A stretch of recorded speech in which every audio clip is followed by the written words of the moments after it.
Welcome to today's episode of Insights with Us. I'm Anastasia, a licensed professional counselor, owner of Happy Mind Wellness Company, a Colorado-based therapy practice, and creator of this podcast. As a disclaimer, there may be swearing in this podcast, but sometimes we get caught up in the human experience, it happens, and sometimes we can talk about difficult or activating topics. So maybe put on some headphones if you need to, and remember that support exists for you if you want it. Today, you get to hear from Amandasmildtakes. She is taking social media by storm these days with her grounded historical perspective, her witty humor, and her ability to laugh and fight in the face of adversity. She is a self-identified amateur historian and political nerd. And while she is used to talking in 3-minute segments, today we opened up those time restrictions and she was able to share some of her takes in greater detail. We talk about our modern day political stage from a historical perspective. We laugh about the manifestation and vibes of the current administration and talk about what you, as a listener, can do to protect your rights and freedoms. You can find Amanda on Instagram or TikTok at Amandasmildtakes. You can also find her Substack at substack.com/@Amandasmildtakes. You can find this information also in the description of this episode, and I hope you follow her because honestly, she's pretty amazing, and I'm so glad that we had this conversation today. If you are living in America and listening, remember, there are actions you can take. You have a voice that needs to be heard. And if you're living outside of America and listening to this, watching what's happening right now, please laugh with us, support us, and remember that you also have a part to play here. Like Europeans are boycotting American goods right now. So let's pause the panic. Don't get complacent and see if we can create some insight today. Amanda, welcome to Insights with Us. Thank you. Thank you for having me. I'm excited. I am so excited too. I feel a little bit like I'm meeting a celebrity at this point, and I'm sure that the celebrity status is almost shocking to you. Yes, very. It is. So I need to slow down in your little description on your Instagram handle of welcome to the Pettysburg Address. Can you please tell me the story behind that? If it just randomly sparked in your mind or if there is a story. There is a story. It's kind of a long story. I'm going to talk about Serbia a little bit because that's actually the inspiration for it. So my social media accounts on Instagram and TikTok are quite large and they started and exploded over a really short period of time, mostly for me making fun of the current administration. Mm-hmm. And I do that really, really purposefully. I think that there's a lot of power in resisting fascism or authoritarianism or however you want to phrase it. There's a lot of power in resisting oppression through humor and making and like satire and making fun of people who want to be strongmen, because historically speaking, it's almost never successful over the long term. And it is based like authoritarianism and fascism are almost always the ideologies of small-minded ding-dongs. So I wanted to kind of point that out because they want you to feel afraid. They want you to feel like they are all powerful. They want you to obey in advance and everything like that. And I just refuse to do that. So like I get a lot of inspiration from the Serbian resistance movements that took up mocking Milosevic openly, because there's nothing you can do. Like I remember very specifically, they had this humor campaign where they would put barrels in the street that had pictures of Milosevic on them. And then they had a stick by it and you could put $1 in and just hit the barrel with the stick. And then they were going to use that money to like, quote unquote, fund his retirement because he was so poor. And like, what did the cops do? The police could either leave the barrels there and let people beat up literally on the dictator, which they did not want to do, or they could take the barrels away. And then the message was just, you arrested a barrel, you weirdos. So I tried to search for some kind of pun that had that energy based in American history, because, you know, like not all fascist movements across history are the same. Everyone's got very specific aspects of their own culture. And I landed on Pettysburg Address. So that's where it came from. I love it. And I appreciate that it does have this rich history behind it, because, you know, I hear about these research studies and, you know, even comedians are talking about like, you have to fight it with humor. But what does that actually mean to be humorous when it's also scary? And so it's one thing to say, like, fight it with humor. It's another to actually be sarcastic and mock them and actually show up in that space. Yeah, it has to be intentional, especially, in our media landscape where the combination of like a 24-hour news cycle of social media landscape and the explicit communication strategy of the administration, which is shock and awe all the time, like constantly owning the news cycle, you get just bombarded. If you're paying even a little bit of attention, it's all you get is these messages of like, there's nothing you can do. They're dismantling everything you love. Everything is hopeless, all of that. And so you have to really stop and make an intentional choice to be like, you know what? You're garbage. Or it's maybe not that explicitly mean, but that is definitely my brand. My brand is a little bit mean. I mean, there's definitely some incompetence in there. Let's be real. Like 1000%. it's like they have this plan, and I have this belief, and I'm curious if you see it because you're more of a historian than I am, of course. But it's like they had this plan for decades, and the polarization started around Reagan and becoming more and more polarized. And so it almost feels like there was this undercover push so that they had this power at this point. And the current administration, like, they just seem so incompetent that they just couldn't hide the plan. So now it's out and we're seeing it and we're pissed. And it's like, good, because now it's not invisible, which means we can actually look at it and react to it. Yeah, and they want you to feel like it's that. Okay, so first of all, I don't like saying they because that contributes to this feeling that there's like a shadowy like cabal. And in some ways, they really want to be a shadowy cabal, but there's an incompetence that is inherent to fascism or a desire for fascism, because fascism is based on this idea that only an authoritarian, like one strong, whatever person in power, is going to lead us to success because they can't come up with anything else. Like there's no creativity in fascism. There's no real intelligence. It depends on kind of stupidity, to be honest. So they want you to think that they're a shadowy cabal that's like working behind the scenes to do XYZ. But in reality, like the Heritage Foundation is just a regular think tank. I've met some people from the Heritage Foundation at like podcast conferences, and they're just dweebs, like legitimately dorky, weird little like mousy kind of people. And they have been working, like you said, since Reagan back in the 70s when the conservative movement was in complete shambles. The Heritage Foundation was founded in large part by money from Joseph Coors, like from Coors Light, like the beer, because he wanted more conservative ideology in business so that they could get rid of regulations. It's all very oligarchical and like corporate. And so that's like how the Heritage Foundation was founded, and they got involved in the Reagan administration the same way any liberal think tank gets involved in an administration. Like you just hire staffers and network on the Hill. Like it's not shadowy, it's all fairly mundane, like just mundane conservative, movement. And now we have this administration that's staffed with heritage people who I'm sure are quite frustrated actually by like the incompetence of the Because the dweebs are trying to be a they.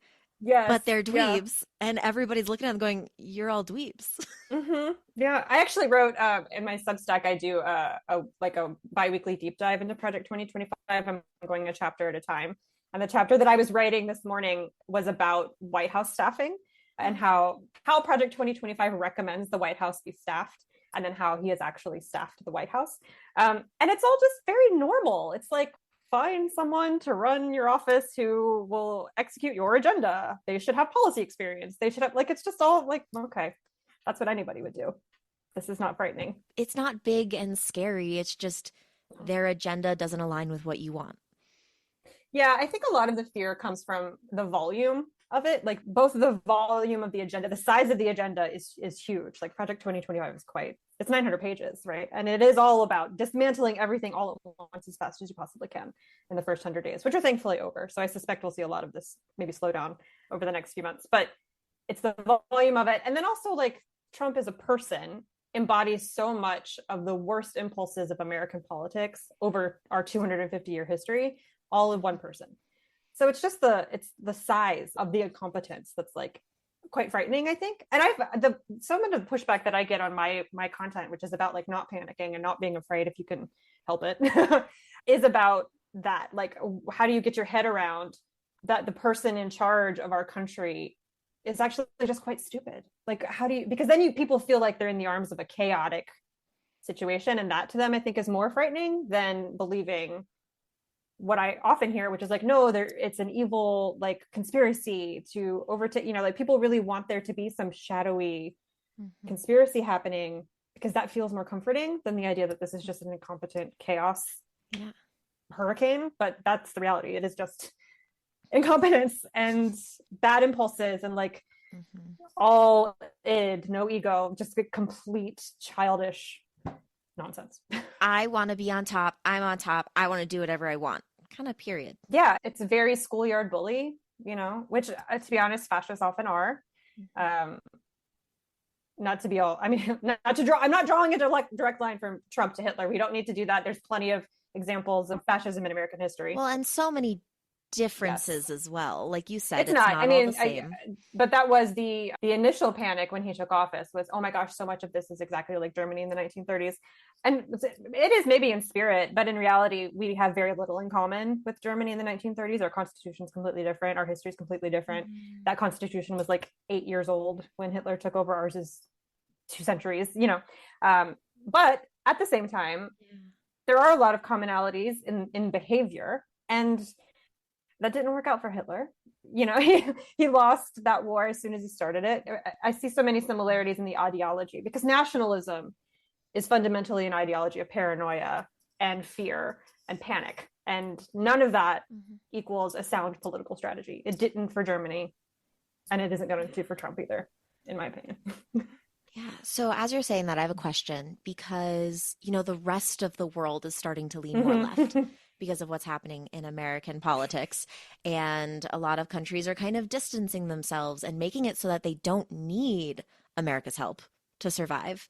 Kind of, we're almost isolating ourselves is the vibe that I'm getting. And so what do you think about that dynamic more long term? Because we do live in a more modern age where it isn't a silo. And I feel like eventually America is going to have to get on board with the rest of the world, the modern world.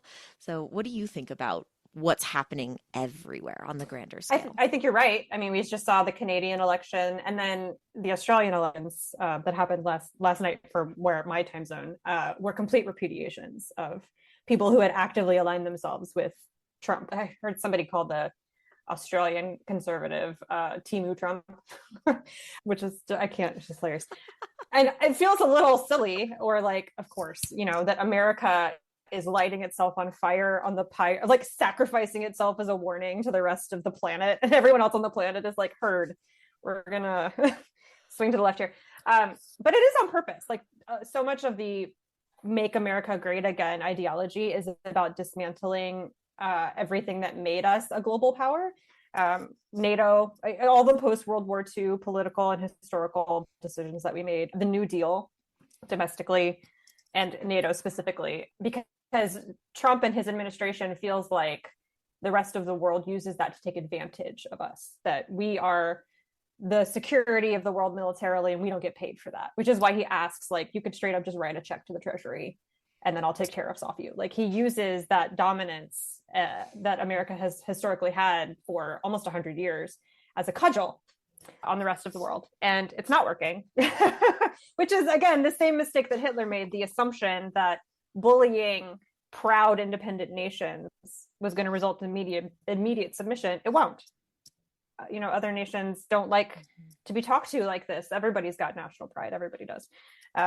So long term, it's hard to say. Like, I do think if he continues his economic isolationism, we're headed for some pretty big economic pain that we are not used to. America, we couldn't even pay extra for toilet paper when there was a plague. Like, we do not appreciate economic instability. We do not appreciate economic discomfort at all.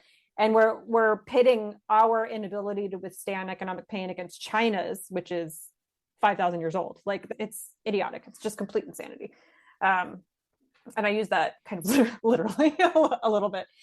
And I hope that another president in 2028 can clean this up a little bit. And I'm not saying that we should go back to a position where like every other country is dependent on our largesse and like waiting for us to decide we don't like them. Like, that's not great either. But we are losing our place, not just as a global dominant figure, but as a global participant. We're ceding a lot of ground to China, especially scientifically. It's difficult to say rationally that handing the global economy over to China and then closing down our universities so that we don't have any interesting research or technological advancements coming out of our own country because you've defunded the universities is smart. It's just not. It's not. But he's torn it down in 100 days, and I'm hoping that somebody else can build it up. That's the bad part about ruling by executive order, is the next president can just come in and wipe them out. The trust that people had that America was a dependable partner, I think that will take much longer to rebuild. I agree. I think one of the things that I've heard a lot, but I also believe is, one, people will get hurt and people will die 100%. Because of these choices. It's just going to happen. Even if it's just, you no longer have access to this form of medical care and now you can't get treatment for the thing that is totally treatable. Like people in my personal life are affected by that, right? But there's also this idea of we can rebuild, but it might take decades to rebuild that kind of trust. I also think that this power play of America gets to decide everything isn't sustainable long-term anyway. And so I think a part of me has a hope that we can build something better as we rebuild that trust. It's like everybody else gets more of a voice in what that actually looks like. Yeah, that is kind of our pattern historically. After World War II, we got FDR and the New Deal, which was our way of functioning domestically for almost 100 years. And even more recently, after George W. Bush and his disaster of a presidency, we got 8 years of Obama, who has, I know that there's a lot of issues with the Obama presidency, but that was such a more globally oriented, dignified administration than the one that came before it. So American politics does function in this kind of pendulum swing. So whoever comes after him, I think will have if the approval ratings hold or continue falling, we'll have a big old mandate to do something interesting and exciting. That swing, we talked about the panic and just this fear that everybody has and the chaos being thrown at everybody all the time. I feel that people believe that swing is just more extreme right now and almost feels unmanageable. And so I'm curious because you talk about the panic and how don't panic on your pages all the time. Can you say a little bit more about your perspective on that swing, on the panic, on that feeling of helplessness? Yeah, so there's a few things. As far as the swing goes, we lost in 2024. We lost a lot.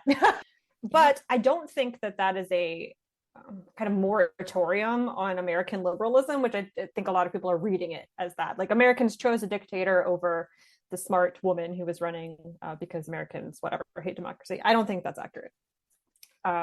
In the hugely inflationary economic environment of 2024, most incumbent parties lost their elections. And there was almost an inevitability to someone attached to the Biden presidency losing. Like, I don't think that even if Kamala had a primary and had a normal amount of time to run her campaign, I think she would have lost to 2 sacks of potatoes, honestly, because people were so upset globally about inflation. So I don't think it's a moratorium on American liberalism for one. And so I don't think there's a reason to panic about that. Also, panicking makes you useless. And this is a thing that I say a lot. People don't like to hear it because they don't like to be told they're being useless. And I don't mean it as an insult. I mean it from the perspective of somebody who reads a lot of history books. There's never a moment where panicking is the right thing to do. And you can't control how you feel, right? Like, you're going to be afraid, you're going to have anxiety, you're going to have moments of panic, but the indulging in it constantly, the doom scrolling, never letting yourself have hope, like those are choices that you're making. You can't control how you feel, but you can control the choices that you make after.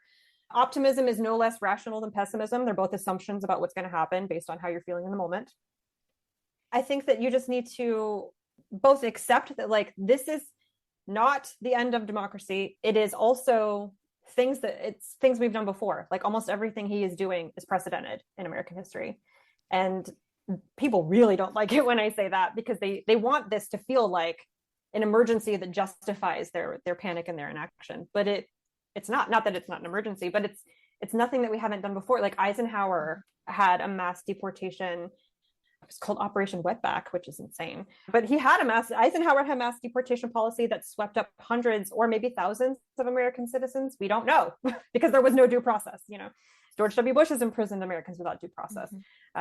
So did Hoover. Hoover had big mass immigration or deportation policies into Mexico. So like a little bit of this is who we've always been, which is depressing, but also like not a moment for panic. Like the struggle for the heart of, this is going to sound kind of cheesy, but the struggle for the heart of America as an experiment, as an idea, has always, from the moment they put pen to paper on the Declaration of Independence, a fight to realize what was in that document and in the document of the Constitution, even though they were not, from the beginning, were not realizing it from the beginning, because those men were in large part slaveholders. Like it has been a flawed experiment from the start. And it is still that is still what we're doing. We're still trying to reach for those ideals. And this feels like another step in that constantly bumbling experiment to drag America by the hair into a just society that fulfills the promises she made from the beginning. Yeah. Well, yeah, that resonates for me because just even on a individual human level, we all have different values and different ideals. And even if you have the same value, you have different definitions of what that value means for you. And so on the grand scale of America, of course, we're not going to be on the same page about what the ideal is and how to realize it. So that pendulation, that swinging back and forth is well, this is how I think we should do it. No, this is how I think we should do it. And it's just this constant push and pull. Yeah. And like fundamentally, I think the Republican Party in its current iteration is just broken. Like it's completely broken. And also, there are people in my family who voted for Trump multiple times. Yeah. Same. And if I sit down and talk to them about what are you after? Like what do you think is going to happen here that sounds positive to you? The values that they talk about are values that I share. It's never, and maybe this is limited to my Trump voting family. I know that there are other people out there who voted for him explicitly for the racism and explicitly for the cruelty. But my Trump voters in my family are after, like, he's going to bring back jobs. You know, I don't have a college degree and I don't feel like I have any opportunity, and he's going to fix that. It's which I think that he should, you know, if you don't have a college degree, you should still have opportunities to have a good job. He's going to lower the prices of housing. Okay. I also think that we should have more affordable housing. None of that is actually going to happen for you because of the way you voted. In fact, the opposite is going to happen. And that's where we lose them, is on the messaging. But I think for the most part, Americans have a lot more in common than we are being forced to believe by our corporate media landscape. And the further apart we get, the more polarized we get, almost always about how those values should be expressed. Even when we're talking about immigration, which is, I think, the biggest issue right now, if you poll Americans on the specifics of what Donald Trump is doing, do you think American citizens should be removed from this country without due process? Overwhelmingly, Americans will say no. Overwhelmingly. If you say, do you think people who are here legally and have lived here for 20 plus years should be given a path to citizenship if they haven't broken the law? Overwhelmingly, Americans will say yes. That sounds fair. But if you give them this, should America have a stronger immigration policy as outlined by Republicans, will overwhelmingly say yes. But it's just the framing. If you get down into the specifics, we do share a lot of values. I think we're just being forced apart. Being convinced that us versus them is important. Instead of, we're all human, we're all trying to figure it out, we're all trying to live life, we're all trying to afford a house. Yeah, we all want healthcare. Love to be able to eat food and pay for groceries. And I want my neighbor to be able to do that, no matter who they are. Exactly, yes. And like, very few Americans will say healthcare is not a right when they are polled, you know? But there's just so much disconnect between what that looks like in reality and who they want in office to make those things happen. And all of that disconnect, not all of it, but a lot of that disconnect in modern America is purposeful. I mean, it kind of feels like a manipulative partner. Just like, no, baby, I love you. I swear I didn't mean to smack you yesterday. Like, I'll never do it again. And then they just turn around and their actions never actually show up in the way that they're saying it will. It's like, at what point are you going to actually look at it, what they're actually doing, and not just what they're going to tell you they're going to do? I mean, this is a problem I have no answer for, because this is the unprecedented part, is the social media driven divide that we don't have. Yes, talk to me Okay. about social media because this is newer. We don't have right? a precedent for this. 2016, Donald Trump wins. He beats Hillary Clinton entirely because of Facebook. There have been books written about this.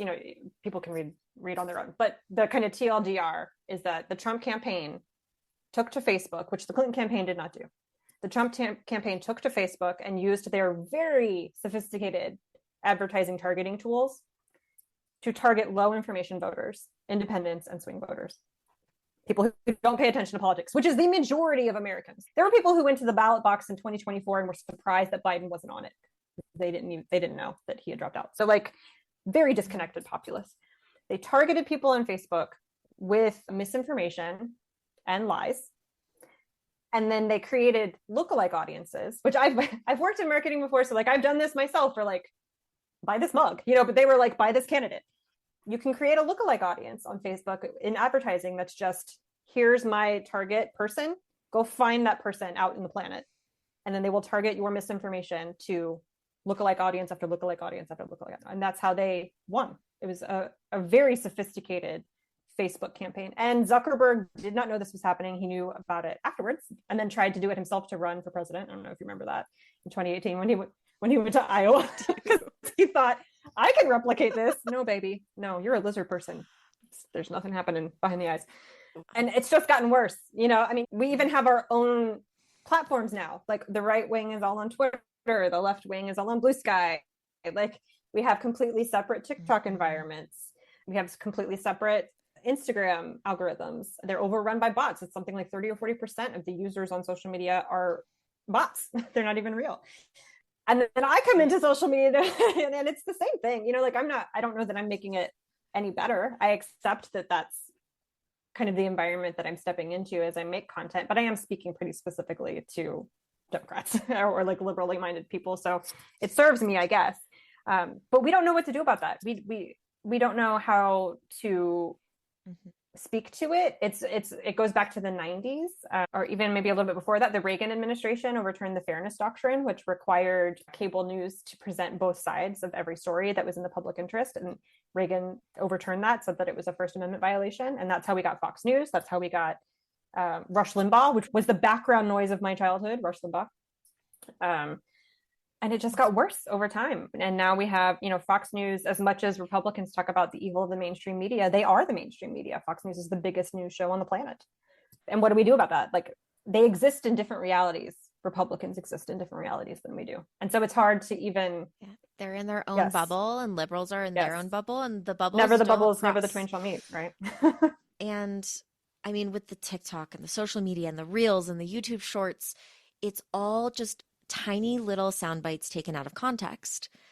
And so one of the things that is that if you watch a full Trump speech, I can't anymore. I can't. It's so hard. But he will literally contradict himself in the same sentence, because then my theory of it is then they can take the soundbite and post that, and the algorithm will show that to, like you said, that marketing scheme of this is what these people want to hear. But then literally in the same sentence, he says the opposite thing. That's what those people want to hear. So people see those tiny out of context sound clips and go, oh my God, he sees me. Even though he's literally he's saying everything. Something will stick. I do think, yes. I don't know if he does it on purpose. I think that he's, I'm not a doctor, but it's hard to not look at him or watch a full speech where he goes for 3 or 4 hours and not think he's got some early stage dementia. He's hard to follow. I don't think he's following himself half the time. But Republicans are much better at this than we are. Much better at this than we are. And that kind of ironically maybe comes from traditional newspapers and traditional media companies being a little hostile to conservative voices. And so the Republican Party developed this real anger towards mainstream media that drove them onto early social media platforms and drove them to be early adopters of podcasters, because they needed their own space to talk, because we did not give them any space to talk in our existing channels. And then the Democratic Party was just very slow to adopt it, because we still had, we have CNN, we have MSNBC. What do we need a podcast for? And that was a real strategic mistake, because now we're playing catch up on TikTok, which is goofy. Yeah, the people that don't get it, you can tell. And like I appreciate them trying. You know, I'm in Virginia. My senators are Tim Kaine and Mark Warner, who I love. America's uncles, right? Great guys. But Mark Warner just discovered Instagram, and he gets on Instagram and he's in his car and he talks, you know, and it's like, oh, buddy. Like, that's not, we need some new blood in here who understand how to get on a podcast. You know, you said that you recognize the platform that you're on and you recognize kind of the flaws within it. But I also want to name, as one of your listeners, the difference that I see. Because, you know, so many people out there don't check their facts, don't think critically. They see the breaking news or they see another TikToker breaking news and they just repost or react to it. And there isn't any due process for the information. That's a good way to put it. And so what I appreciate about what you do is you take that gut information that everybody's spreading and pause in it. And that's a big thing that I try to teach my clients, that I work on with myself, is like, how do you pause and then say, what is actually happening? What's the rest of the information? What's the context for this? And let's actually see what happens with it. I mean, if I have a core message, the first one is that conservatism is a stupid political philosophy. And the second one is that you've got to learn, you've got to grow up out of emotional reactivity. And that's hard. And I understand that it's hard. And I have, you know, been in therapy before, and that's where I learned how to do it. And I feel like everyone should go. Everyone should go to therapy. But it's so difficult, especially when you are fighting a corporate social media platform designed to stop you from doing it. And you are just a person, you know, like you're just a person on your sofa fighting this like $1 billion company. But it is really essential. And I try to read all of my DMs. I can't read all of them, but I try to. I get sent hundreds of headlines a day from my followers who are like, what about this? You know, what does this mean? What is it? And look, I don't have access to any information that y'all don't. I don't work for the Democratic Party. I volunteer for the Democratic Party, but I'm not like a political insider. I don't work on Capitol Hill. I don't have any secret information. I just have the ability to stop and look at a headline and go, this is spinning me up, which probably means it's on purpose, which probably means they're not giving me the full context. So let me go find the full context. And I think that's a skill that a lot of people don't have. And I do think it's a little bit generational. I'm an elder millennial, so I spent most of my education not having the internet. So I knew how to check a source, and then we got the internet. I'm also in the millennial generation, so millennial. I'm 40. So I have, once the internet came around, I already knew to be suspicious of a source that I felt like was manipulating me emotionally. And then Gen Z doesn't really have that because they're digital natives. Boomers certainly don't have that. So there's a real, I don't know, I feel sandwiched by like generations of people who don't know how to fact check something. And that sucks. Like we've done such a disservice to, especially to Gen Z, and who, especially for the boys, are moving further and further to the right. Yeah. As I mentioned before we hit record, I grew up overseas. So I went to private international or private American schools. And my mom is a children's librarian, and she is, you know, born in DC, loves politics. I feel like you two would love to talk to each other Yes, because I love you moms. both would have the facts more than I do. Like I'm passionate about it and I want to like read up on it, but I can't go into the documents the way that you two can. I love it so much. But one of the things that she mentioned, watching me be raised in that environment versus in an American school, in a public school in this country, is that from elementary school, every class, every teacher, every grade, the main focus was critical thinking. Oh, love that. Like over and over again, every paragraph, I had to have 3 comments about it. I had to be able to tell them what I was curious about, what I wanted to question, what I needed to research more. Like it wasn't just, can you answer this question? It's, you give me the question. And so like I was raised to think like that. And then I moved here and nobody does that really. And my mom was like, yeah, I was never raised to do that. Like I learned to do that watching you go to school. Oh, wow. Yeah. And it's like the education system here feels so broken. And so nobody knows how to think about it. I think that's why I was drawn to you, because you found that and you have that headspace and you're like, no, man, like that doesn't seem right. Like, let me look into I it don't further. Suspicious eyes. That's how I think. Yeah. Like, trust no one and question everything all the time and then decide what fits. Including liberal influencers, which is hard because, obviously my main op is the Republican Party, but a close second is other Democrats on TikTok.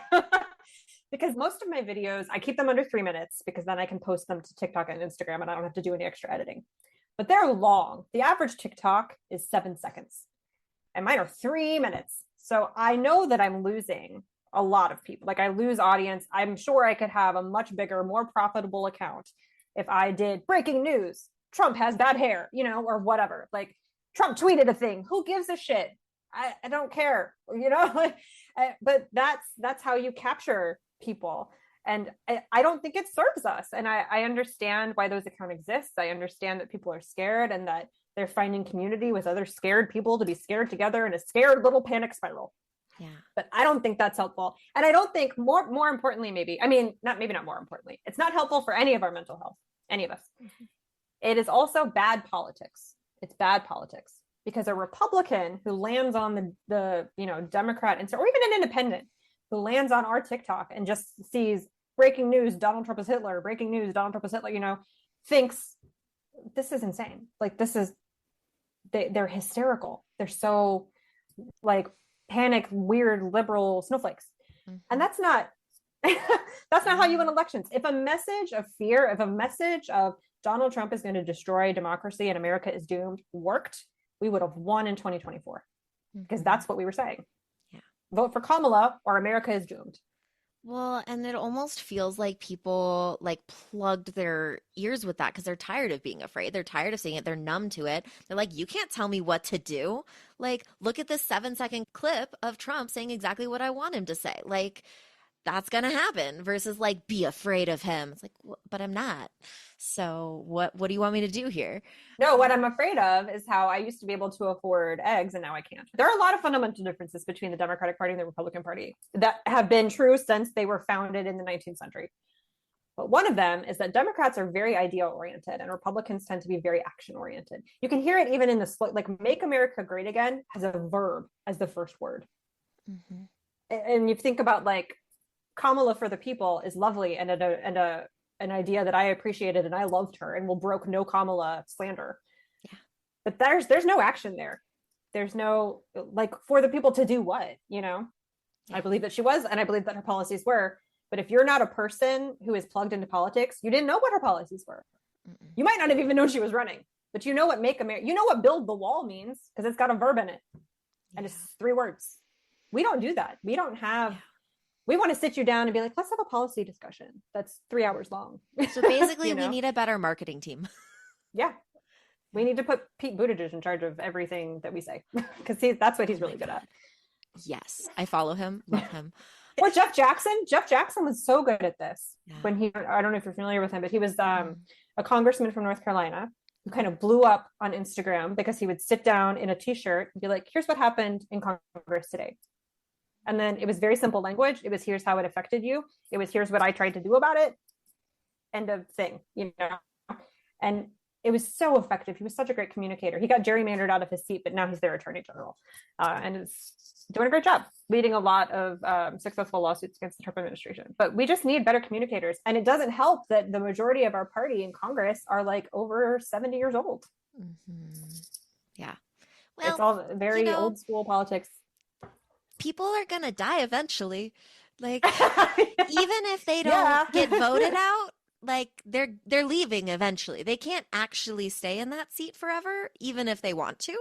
It doesn't help though, because we had two Democrats in Congress and the House of Representatives die so far this year in their 60s and 70s, which gave a very tiny Republican majority a little more breathing room. Mm-hmm. We can't keep doing this. Yeah. We can't keep doing this. Okay, so Democrats need to live forever. Well, Democrats need to run some younger people who have better communication skills because our approval rating is in the gutter and it's their fault. So my question for you, because I get this reaction a lot from a lot of people, where if you are not panicking with them and you're not freaking out and you're like, well, yeah, but like I'm going to just stay grounded in it, or here's the facts of it, or like we're not at that level yet. There's this additional fear that we're complacent. And I had someone reach out to me recently and use the metaphor of like, it's like we're boiling the frog. You put the frog in cold water and then turn it up. So like at what point is it like we're just focusing on now versus we're being complacent and we're just letting them ruin America? I don't think it matters, to be honest. I mean, I get a lot of like, are we in a constitutional crisis now? You know, who cares? Does it change anything if we are? Does it change the calls you're going to make to your congressman tomorrow? If we are, or if we're not? Probably not. Like you're going to call about defunding Medicaid, whether we're in a constitutional crisis or no. What difference does it make? And I don't want to waste time on these like hair splitting language debates, because again, Democrats are a party of ideas, so we want to sit down and have a French 18th century Enlightenment salon about whether or not this is fascism. Oh my God, I don't think I don't best image. Right? And it's so true. Like we want to have tea and be like, in our cardigan. I'm in an old man cardigan now. Let's talk about like, all of the different variables of everything and try to like plan out every single scenario. Yeah, that's who we are. Yes, sure. Yes. And it's not effective. I don't think it matters. Are we in fascism now? Like I woke up today. Is the fascism here? Who cares? I don't think French citizens who were resisting Adolf Hitler in Vichy, France, woke up every day being like, okay, so what temperature of fascism are we at now? It doesn't matter. Like concerning yourself constantly with how bad is it? How do we define how bad it is? Are we being complacent because we don't want to have these debates about how bad it is? No, being complacent is sitting around having constant debates, actually. Yeah. What we need to actually be doing is going to protests. We need to be harassing our members of Congress, especially if you live in a Republican district. We need to be building community. I mean, if we look at lessons of successful resistance in America, obviously, I mean, I think to me the most potent one is the civil rights movement. The Black community is amazing at building community. Yeah. White Americans aren't generally very good at that, especially as like things like churches have degraded, which I'm not saying that's bad. But we all kind of sit in our houses in the suburbs and get on TikTok and bitch about whether or not we're in a constitutional crisis. That's not a community, We need to get to know our neighbors, get involved in mutual aid. There's so much that you can do that's action, because the only anecdotes to panic are information and action. That's it. It's not social media. It's not, again, these arguments about, is this martial law or not? Does it matter? Like legitimately, what does it matter if it is or not? I feel like a lot of this is going to be stuff for future historians to suss out. But while we're living in it, I think this is actually something that I heard in therapy many, many years ago. The intellectualizing of the trauma is a way to avoid doing something about the trauma. Mm-hmm. And the Democratic Party is really, really good at that. It's avoidance, really good at that. For sure. It is avoidance. We have to think about what we're feeling so we can understand why we're feeling it instead of actually feeling it. And what the people in power are doing right now, like, unfortunately, it is out of my control.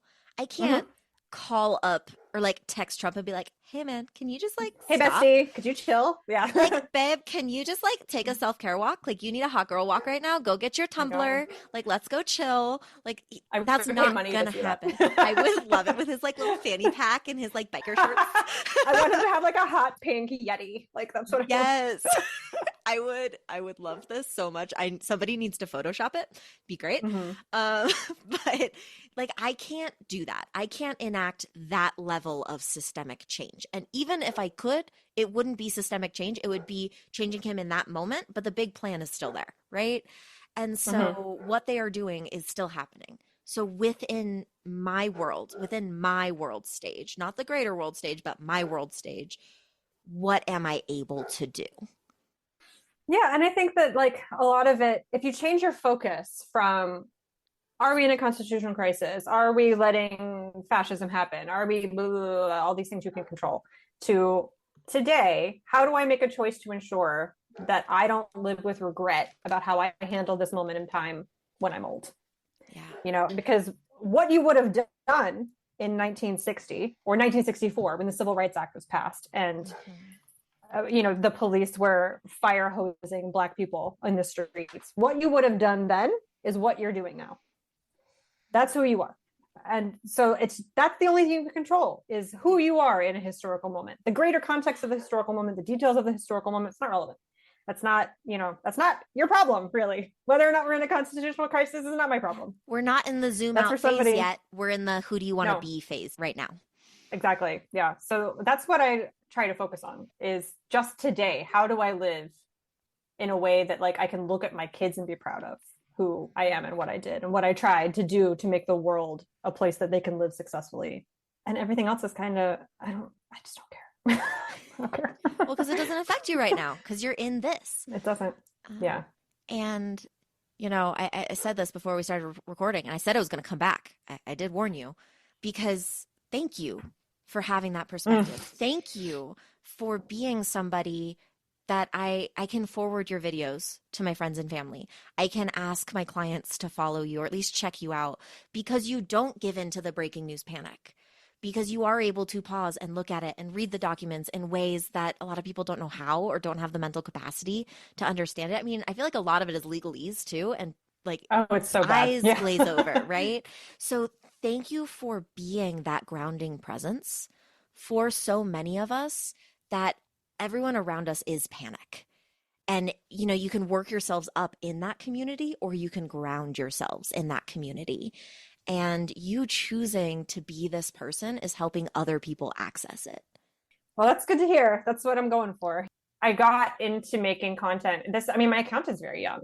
I started like at the inauguration making content as soon as I realized like, oh, this is going to be a disaster. And we are, as a party, are not going to be able to successfully manage it unless we keep our wits about us. Mm-hmm. And I could see no one was keeping their wits about them. So I felt like there was a space for someone to come in, and be like, well, actually they're kind of dumb. And we're allowed to say that. We don't have to continue walking down this road of like, oh, now we're Russia, oh, he's Putin and now we're just doomed. That I can't deal with that. I can't, because cynicism is lazy. It's an intellectual cop-out way to not have to deal with the situation in front of you. And the situation, I understand, is one that a lot of people don't want to deal with, but we don't have a choice. Stop being a child. We are adults, and this is the situation we have in front of us. And so we will deal with it like adults.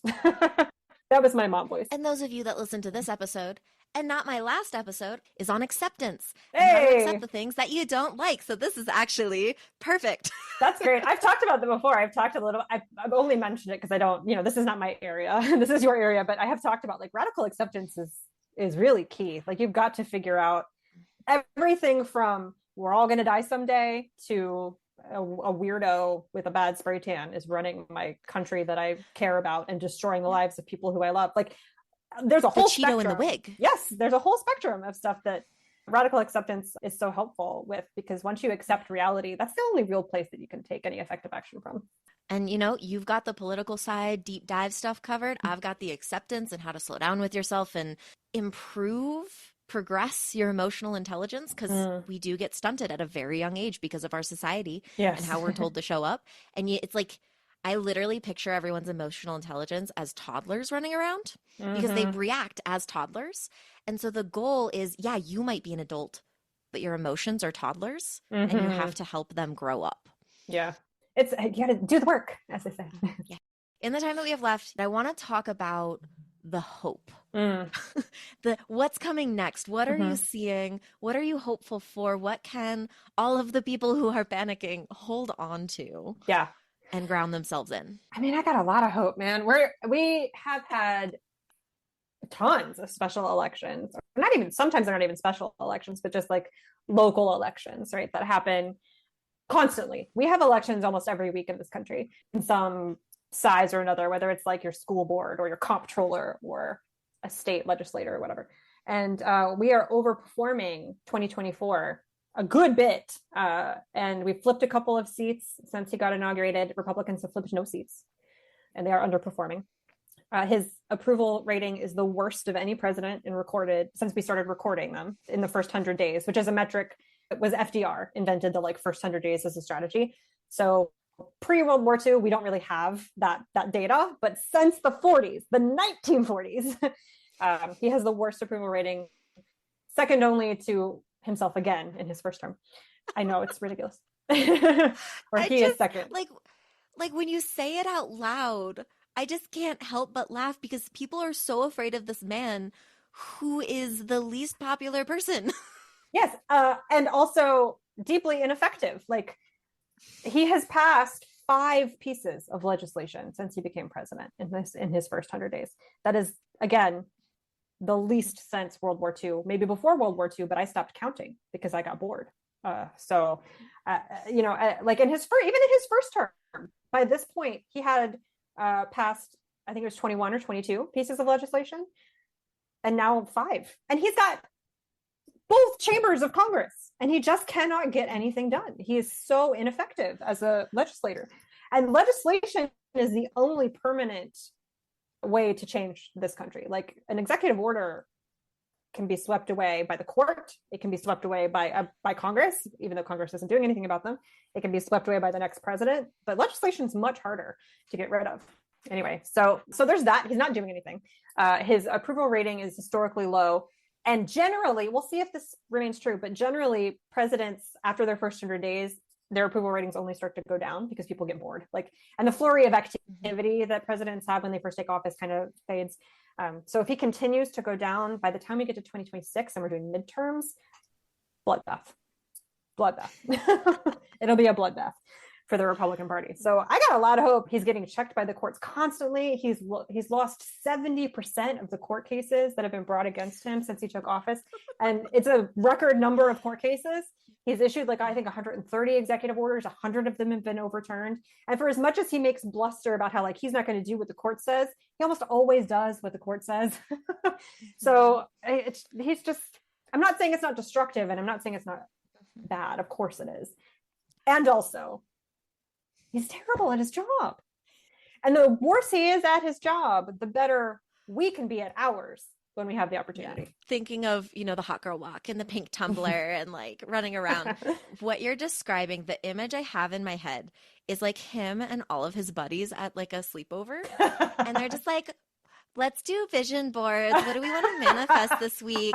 Let's just put it out into the universe and maybe it'll happen. And then reality comes in. They're actually, you can't do that. Mm-hmm. But I manifested it. That is legitimately Mar-a-Lago manifestations. That could be his podcast. Oh my God, Mar-a-Lago manifestations. Just put him behind a microphone and he just gets to manifest all day and see if it happens. Oh my gosh. I mean, that's what Elon Musk did, right? He got it. He thought he was going to come into the White House and just rule.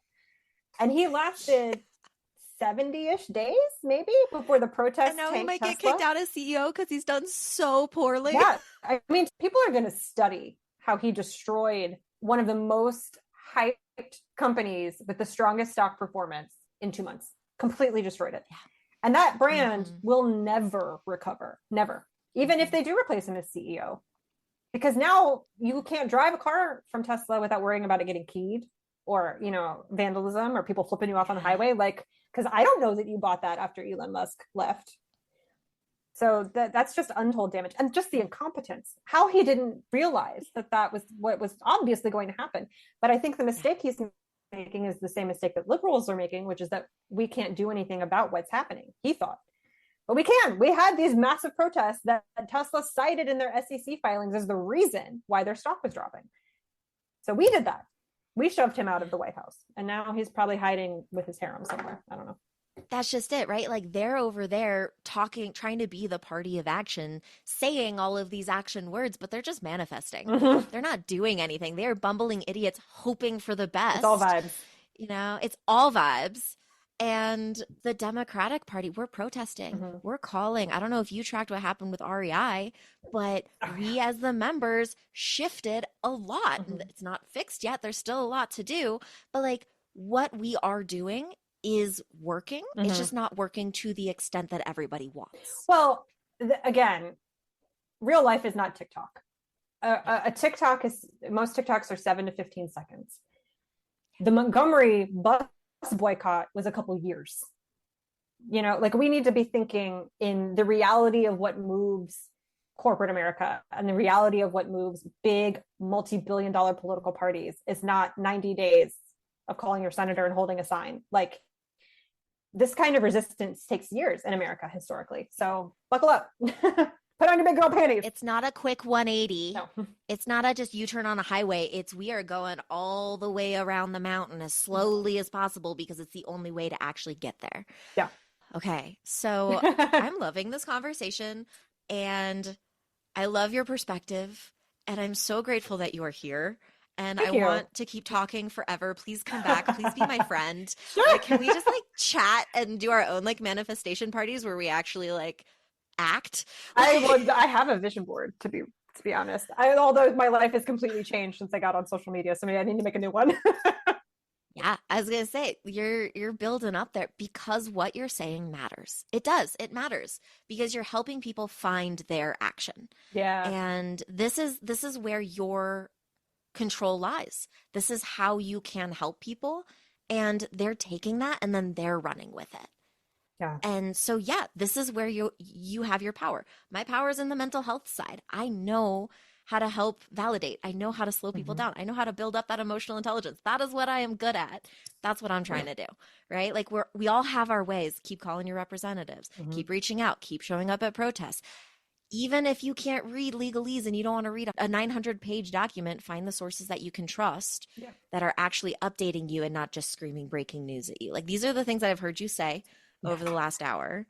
Is there anything else you'd like to add to that, to the people who are listening? Ooh. Yeah. So a few other probably quick like action items, because that's always what I want people to be oriented towards. Get involved in your local chapter of the DNC. And I know that the DNC is a little unpopular right now. People feel like they can't be effective in the party. If you align at all with the Democrats, even if you don't, even if you just want to get involved until Donald Trump is out of office and then you're going to go join the Socialist Workers of America, whatever, that's awesome. I love a third party. But politics is made by the people who show up. And if you go to a DNC chapter meeting, the majority of the people in the room are going to be boomers who are retired and now they have time. And people our age need to make time because the party is only going to stay like in that vibe unless we show up and force it, nudge it, maybe run for something, maybe join a committee, maybe, show up to the meetings and speak about like, no, we don't need to be doing this. We need to be doing that. You have got to get involved. If you want the party to represent you, you have to go be represented. It's not just going to happen because you want it to. So show up at your local party. I would also say if you've got extra money, give it to the ACLU. So much of the lawsuits that Trump is losing are being funded by the ACLU, especially the ones around immigration rights and people who've been deported to El Salvador. And then the last thing that I would say is I know it's overwhelming. There's so much. He's doing spray and pray. So like there's so much that's being attacked right now. You don't have to be personally responsible for all of that. You can pick one thing. I say don't be a shotgun, be a sniper. Pick one issue that either really, really matters to you or affects you personally or affects your loved ones. And do activism around that one thing. And it doesn't have to be forever. Maybe pick a new thing every quarter or every month, whatever. But if you respond to the Trump administration spray and pray with your own version of spray and pray, you're just one person. Lock arms with other people who are also targeting different issues, because it's easy for a fascist to break a person. It's hard, almost impossible historically, for a fascist to break a community. So that's what I would say. Build a community. Yeah. You're not alone. We're out here. Yes. And we're building community with you. It's beautiful. I love it. Get involved. Show up. Yeah. And it sucks. And then you're doing your part. But do it. Like, I know none of us have time. And especially, all of my friends are introverts who just want to come home from work and sit on it, and like stare at a wall because late stage capitalism burns you out. And I get that. You're going to have to get over it. Yeah. You're just going to have to get over it. Like, imagine standing in front of, I don't know, Rosa Parks or somebody from Selma and being like, oh, but I'm tired. Shut up. Get a grip. That reminds me of, and I will be putting your social media handles and your Substack link in the description of this. I will put it on my Instagram as well, just like spread all the news so that everybody can listen to you and hear you and be grounded with you. I also want to name that there's so many other resources out there as well. One of the ones that I have is the 5 calls. Yes. So it helps kind of guide you through who to call, build scripts for you, helps you figure it out. So if you're introverted and you hate phone calls, you can do it. You can email people, like, but just find something. Yeah. Anything else you want to add today? I think I'm good. I talk a lot. Thanks for listening. Literally anytime. If you just need an hour to come rage somewhere and talk about something, like, you are welcome.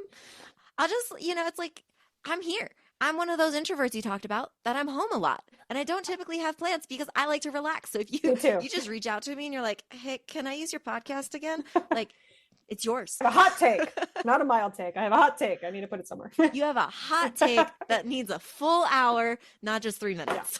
Yeah. I got you. Appreciate that.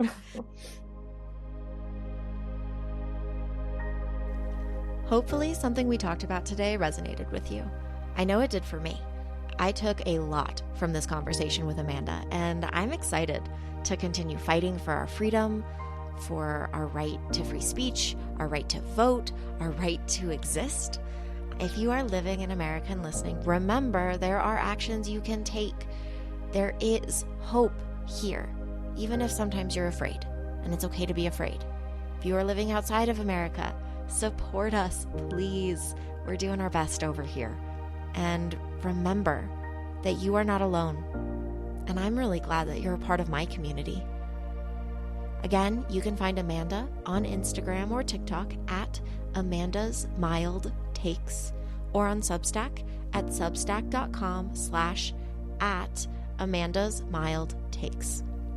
If you have any questions for this podcast or any themes you'd like us to focus on in the future, send us a message on Instagram at Insights With Us Podcast, or send us an email at insightswithus@gmail.com.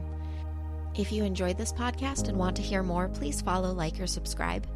If you want to support me, you can find me, Anastasia Soroka, on buymeacoffee.com, or you can even find me on Patreon. Insights With Us is now doing solo video episodes, so my solo episodes on the podcast, you can now watch me flail and laugh and exist, and the minimum subscription is just $1.